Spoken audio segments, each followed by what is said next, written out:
Hello बच्चों, let's read this question. So the question says, in the 20th century, the handloom cloth production expanded steadily. That is almost trebling between 1900 to 1940. Give reason. Second is, what led to expansion in handloom craft production between 1900 and 1940. यहाँ पे हमसे पूछा गया है 1900 से 1940 के बीच में जो हैंडलूम प्रोडक्शन एक्सपैंड करता है, हैंडलूम क्राफ्ट प्रोडक्शन, उसके रीज़न क्या होते हैं. Let's see the key concept. Key concept is industrialisation in India. India में इंडस्ट्रियलाइजेशन प्रोसेस स्टार्ट होता है और वो बहुत सारे फेजेस में स्टार्ट होता है. हम बेसिकली 20th सेंचुरी में एक वाइड लेवल पे इंडस्ट्रियलाइजेशन प्रोसेस देखते हैं जिसमें मेजर पार्टिसिपेट हैंडलूम और क्राफ्ट प्रोडक्शन भी होता है. Let's see the pointers. First point is handicraft production adopted a new technology which helped in improving the production without excessively pushing up the cost. अब क्या होता है, नई टेक्नोलॉजीज का इन्वेंशन हो रहा होता है और मशीन्स अवेलेबल होती है मार्केट में. तो जो हैंडीक्राफ्ट प्रोडक्शन होते हैं, हैंडीक्राफ्ट प्रोड्यूसर्स होते हैं, वो भी अडॉप्ट कर लेते हैं न्यू टेक्नोलॉजीज़ के लिए. अब जैसे ही वो न्यू टेक्नोलॉजीज़ को अडॉप्ट करते हैं, उनका प्रोडक्शन इम्प्रूव हो जाता है without pushing up the cost.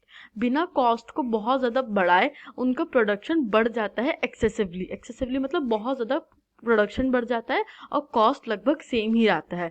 Second point is, by the second decade of 20th century, most of the weavers started using looms with a fly shuttle. This increased productivity per worker, speeded up production and reduced the labor demand. अब क्या होता है, second decade मतलब 1910 से 1920 तक के 20th century में most of the viewers, जो वीवर्स थे, वो यूज़ करने लगते हैं फ्लाई शटल अपने लूम्स में. और इस फ्लाई शटल की मदद से क्या होता है, प्रोडक्शन पर वर्कर, मतलब एक वर्कर जितना स्पिन कर पा रहा था पहले, जितना वीव कर पा रहा था पहले, उससे बहुत ज़्यादा वीव करने लगता है और इससे स्पीड अप हो जाता है प्रोडक्शन प्रोसेस और रिड्यूस हो जाता है लेबर डिमांड को.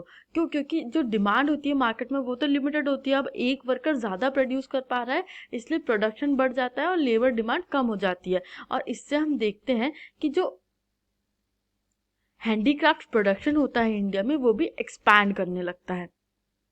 Third point is, there were several other small innovations that helped weaver to improve their productivity and compete with mill sector. अब मील सेक्टर में प्रोडक्शन तो हो ही रहा था, बट इसके साथ साथ बहुत सारे ऐसे छोटे इनोवेशंस होते हैं जो वीवर्स की मदद करते हैं और उनको मदद करता है कि प्रोडक्टिविटी बढ़ा करके वो compete कर सकते हैं मील प्रोडक्ट से और मील लेवल प्रोडक्शन से. I hope you understood this question. Thank you and best of luck.